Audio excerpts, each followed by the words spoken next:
Welcome to the Libido Lounge, where we focus on all things love, lust, and libido. We believe that fabulous sex is important to health as exercise and good food. Hey, everybody, welcome back to another episode on the Libido Lounge. I'm your host, libido expert, Dr. Diane Mueller, and I'm really excited about my next guest. This is Naomi Harris. She is a sexual pleasure and genital pain specialist. She is also getting ready to launch this amazing online summit here in just a couple of days. I will be interviewed on that. The name of the summit is called the Menopause Revolution. We're going to talk later in the show on that and what I'm talking about and what she's doing. But it's a really exciting time because we're going to kind of tease the summit a little bit in this episode. We're going to talk about some of the importance of the transition in menopause, how we do that well, why it impacts our sex life, our love life, our confidence, how to do this with more ease and grace and more. And this will basically be, of course, in the 15, 20 minutes that we tend to spend on these episodes. This is nowhere near enough time to go through this very, very important topic. So that's why we're not going to leave you hanging. Stay till the end. Look in the show notes. We're going to have we're going to have show links, registration links, where you can actually sign up and watch that summit and get more information and continue the conversation. So welcome, welcome, welcome. I'm so happy to have you today, Naomi. Thank you so much, Dr. Diane. I am so happy to be here and to be talking about this incredibly important topic. Yeah, it really is. And it's one of these things, right? Where I have a patient, for example, that went through the change, right? Started going through menopause. And when she first talked to her doctor about it, her doctor basically told her, like, practically, this is practically quote, you just have to deal with it. You have to suck it up and deal with it because all women have to go through it. And that's like appalling to me. So you're right. It's such an important topic. And, let's start with that. Like, why do you feel like we are just like not really taught about this? And how can we go through menopause with more grace, with more ease? What do you want to kind of just open the conversation with in that respect today? Yeah, it's a good place to start because that experience that your client had, she's not alone, right? It is such a common story. I went to the doctor. I said, I'm getting these symptoms. The doctor said, you're too young. You just have to put up with it. Don't worry about it. It will pass. Like some kind of dismissal. Go on your way and just deal with it. But the truth about menopause and perimenopause, the time before official menopause is declared, is that it can be incredibly impactful on a woman's life. And I know that all of this podcast is all about pleasure and sex and our bodies. So just focusing on that piece alone, the changes in a woman's hormones, the impact of that on her mental health, the impact of that on her relationships, on her physical body, on her whole being. Like, what do you do if you're in a really deeply happy relationship and all of a sudden you just don't want to be touched anymore? Or all of a sudden you start getting vaginal pain, or you're not able to orgasm the way you used to, or you're dry, or, like there's so many potential changes that can happen. And yet, so many women are just sent away and said, oh, well, you know, it's just part of life. And it's actually just not good enough. That's really like, I called it the menopause revolution for a reason, this event that's coming up, because we need to have a revolution in this area so that we can get the care that we actually deserve to get. Yeah, and I think one of the things we had talked about offline was talking about too is like, why is this so hard on women? And I feel like what you're saying there is like almost like answers that question, right? Like it's so hard because we're just told that we have to go through this. And I also want to just put a phrase in here too for some of our younger listeners that I know are not going through menopause around like this is also a great time to be listening to what Naomi's talking about here because the best time to prepare for menopause is before menopause, right? So it's like we know what to anticipate, and our brains are kind of prepped for that. So I just want to say that for a moment, and then with all of these changes that are happening, one of the things that I know that's often not talked about when we're talking about the revolution, we're talking about this more. One of the things that's often not talked about is that sense of self, like the confidence. So why do you feel like with all the women you talk to, with all the work you've done in supporting women, why do you feel like that self-confidence, the sense of self and identity, why is that impacted so much? I think that's another question that has so many possible answers. I mean, one of the answers is we live in a society that values youth. Like, it values the young more than it appears to value the old. And we're taught that our aging faces and our aging bodies aren't as beautiful as young bodies. We aren't taught that we have our own kind of beauty that is relevant to this life stage and this age. So that's one thing. Then with the hormonal changes and all of the other changes, all of a sudden you're living your life the same way you used to, and you're putting on weight, or you're losing weight, or you're doing the same things at the gym and you're eating the same foods, but things are just different in the way that you look and the way that your clothes fit. And it can have a really profound impact. And then there's also that thing that really, unfortunately, women experience as they get older. And I was always a bit like, oh, come on, this doesn't really happen. But I have to say it does, is that the older you get, the less you're paid attention to in general in society, whether it's in the workforce or whether it's just the dudes don't whistle from the rooftops anymore. And I mean, I know that we're all like, stop whistling at me, but what happens when that stops happening? And you're just no longer like whistle worthy. And like this, like it genuinely starts to happen. And it has a really big impact on our sense of self and the way that we're viewed by the world, and then the way that we view ourselves and our own beauty and our own desirability and sexuality that's impacted. Yeah, I think it's all so well said. I'm thinking about in this moment. I was this weekend skiing with a friend and we were rewatching some Sex and the City episodes. And when those first came out, I was in my early 20s and now I'm in my mid 40s. So I remember when they first came out, I remember those women in the show, fabulous show, right? They looked so old. And now watching that show, it's so interesting where it was like, I remember when I first saw that, it was almost like women to like look up to. And now Mhm. I was watching that and I was like talking to my friend. I'm like, I don't know, we're in our mid 40s, like watching that and like, whoa, we feel old. And it's like that everything you're talking about is like, we don't look that way anymore. And it's like, it's so interesting, even from the media. Like, do you feel like the media then plays a role in this as well, as far as like what beauty is? And there's less of like this emphasis maybe on beauty in the transition time of life. Do you think that's a player as well? Absolutely. I really do. And it's not just about beauty, like if you, as a woman, like if I find my worth by the impact I have in the workplace, for example, and then that sort of lessens a little bit, or I have to fight a little bit harder for that to happen, or if I find my worth in other areas of my life that are impacted by the changes that I'm experiencing, as well as, perimenopause and menopause can be extremely confusing. Like, the possible range of symptoms are, like, for those of you that are young or that aren't here yet, it's kind of crazy. It's not just that your periods change. You might start growing whiskers on your chin and you don't have as much hair on your head, but you might also get really sore body pain, or you might get really bad breath, or start smelling onions in places that there are no onions. And like, all of this really weird stuff can happen because of the change in hormones, as well as like stress suddenly impacts so much harder, and relationships are more difficult and require more care. And all of this stuff is confusing and it can be overwhelming. And there's such kind of a limit in terms of support out there, unfortunately. I think most of the conventional medical profession doesn't give enough time to women in those sessions to go, oh, all of these weird stuff that's happening to you, oh, it's all perimenopause, it's all related. And so you kind of go in there, and unless your periods are doing strange things or something like that, you, like, everything else is sort of dismissed and pushed away. And having those kind of symptoms can really rock confidence and shake a sense of self as well. And so that all impacts as well. Like, how do you feel sexy and desirable and turned on when you can smell onions and your chin's hairy? Like, and that's just like two light-hearted symptoms. A lot of the symptoms are really intense and quite difficult: confusion, brain fog, anxiety, sore body, sore joints. A lot can go on at this time of life. Yeah, and so it's really, I think, important then, and I guess easy to understand is the way to say it, that why libido oftentimes changes. It's like our self-confidence goes down, our bodies change, we can get vaginal dryness, often vaginal pain. It's like the brain fog, all the different symptoms.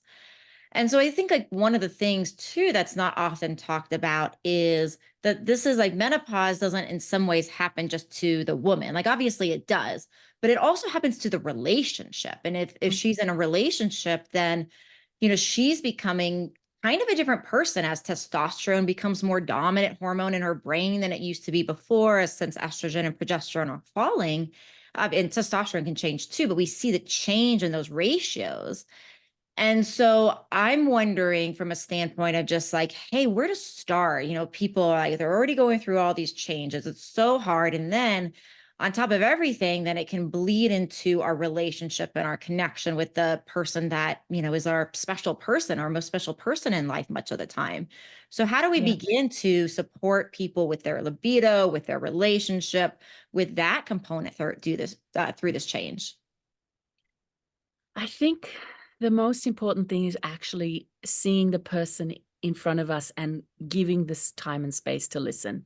Because everybody's experiences, while there seem to be common, we can tick some of the boxes, like obviously our periods change, for example, our cycles change, and things like that are common. The rest is like, it's anybody's guess as to what a woman might show up with. And it's and the reasons for the relationship changing, or for the kind of like the sexual interaction or the sexual connection changing, can be so many different reasons as well. So I think the most important thing is to actually go, hey, you're a complicated whole being of a person with so many different things feeding in. You've got so much stress on your shoulders. You're still trying to keep it together, work your job, take care of the kids, be a partner, like whatever your life actually looks like. And at the same time, you're experiencing all of this that you're experiencing. All of this stuff that used to be easy isn't easy anymore. You've got a different relationship with your own physical body. I'm here to like listen to that and hear you, and then let's pull that apart and go, well, what's the first few things that we can do to actually support you to feel good again inside, so that that can start to flow out into relationships and sexuality and all of those pieces. I love that. And what I'm hearing in that really is like almost like give yourself a break. Like this is hard. It's like the adult version of being a teenager again with hormones changing and acne. I think it's like the weird thing about this happening in the 40s and 50s. It's like we already go through this as women and all the changes and all that insecurity that comes up and the Yeah. confusion and brain changes. And then all of a sudden it's like we think we're done, right? With 20s and 30s, it's like, okay, we're good. And then we have to basically go back through it. So there's an element where I'm hearing give yourself a break. The root causes really depend person to person. So we can tease that out and that's good to do, but the first step is really just like be kind with yourself. Is that part of what you're saying here? Totally be kind with yourself, and get support. If there is a way for you to get support, get support. Reach out to alternative practitioners. Often have a little bit more time if you have the resources to be able to get that sort of support. Or, like this event that we've got coming up, all of the speakers have offered like a little free gift. So not only are there the conversations, but there's free things that you can download and read, and there's books. And so there are resources available, even though this is the most confusing time that there possibly can be for a lot of women. There are still resources. And yeah, like, be kind to yourself. And if that means that you only can carve out 5 minutes of a day to breathe and be with yourself, then carve out those 5 minutes and go from there. But do a little something every day, if you possibly can, in order to be truly with yourself at this time. It's so important. And I think one other thing that I want to make sure we cover for a few minutes in our time together today is the pelvic pain side of things, Mhm. because, beyond even menopause, right? This affects so many women for so many different reasons. And oftentimes it's a precursor to other longer term Yeah. situations, incontinence, for example, right? And so it's such a big thing, and menopause can obviously be a trigger for it. So, Mhm. how do you begin? Like, if somebody has been suffering from pelvic pain, either premenopause or peri or post, how do you begin to, like, where's that first step to really unpacking the root cause? Where do people start for that? Again, that's going to be who is standing in front of me, because there can be so many root causes. We have to go all the way back to childhood with pelvic pain and sexual pain and go, all right, what's happened? Where were those kind of shocks to the body that might have set you up for this situation? And if it wasn't anything from the childhood, then what happened to you as a young woman? What were your periods like in the beginning? What's your sex life been like since you became sexually active? What's your relationship with your own body like? What's your relationship with your own sexuality and sensuality and expression? And do you like the person that you're having sex with? Do you like the kind of sex that you're actually having? Because if you don't like the person and you don't like the sex, your body probably doesn't like it either. And so that might be the one of the triggers for actually the pain appearing. So it might just be that perimenopause is like your body's like, well, now's my chance. I've got to let you know that this is not cool. It might just be something like that. It can be. And then, of course, there's hormones and everything else that it possibly can be in terms of the physical body. And, it can come from the gut. It can come from the gut bugs and the bacteria that's in the vagina. It can come from food intolerances. It can come from so many different reasons that, Dr. Diane, I know for having pain or discomfort in your genitals, that it really is like, who are you? It's a detective's job to really get to the base of that and to start transforming the pain into pleasure. Yeah, I appreciate you listing some of those things off there, just because I think it does, one, give people almost like a checklist to go through of like, have I looked for this and looked for this and looked for this? And like you said, there's so many different causes. The way I almost like to describe what you're talking about around those childhood memories, because I think sometimes it's like, okay, so we're saying we're storing memories and emotion and trauma and Mhm. in our pelvis. Mhm. So I really like looking at it almost like, oh, motor vehicle accident, right? We get into a car accident, our body oftentimes clenches and we hold, like with whiplash and those types of things, they're intense. We hold that and the body remembers that trauma. And Yeah. emotions, there's also like this clenching. If we're not liking the sex like you're talking about, or we're not really into our partner, we can be continually holding and contracting and using our muscles in a way that's like that's resisting and blocking. And that Yeah. memory, that's still muscular contraction. That's not supposed to be that way. That is like locked in a certain thing. And the body can just hold that, just like with a physical trauma. It's really no different. Yeah, totally. Yes. Yeah, yeah. Well, Annie, Yeah. it's been so lovely talking to you, and I'm so excited about your summit here in the next couple of days that's coming out. So, like I said, everybody, we will definitely leave that link for you of how to register. It's totally free, correct? To Yes, register it is initially. totally free to register. And I am super excited about our conversation, because we're going to talk about how this can actually be the sexiest time of your life, rather than the time where we think, oh no, everything's going to turn off and there's no pleasure available to me. But yeah, it's going to be a good, juicy conversation. I'm really happy you're coming on, Dr. Diane.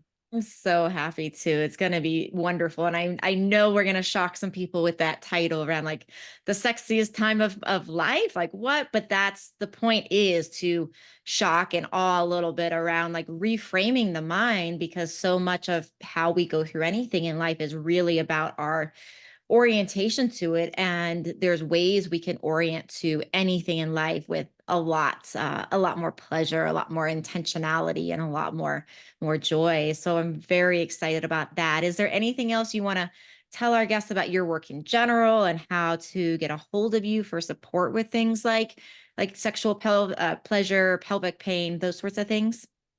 I am available on the social media and my website. Are you going to have some links for me Yes, on in the show notes? Yeah. So yes, yes, just check yes. out the show notes for the links. There's plenty of resources on my website or on my socials.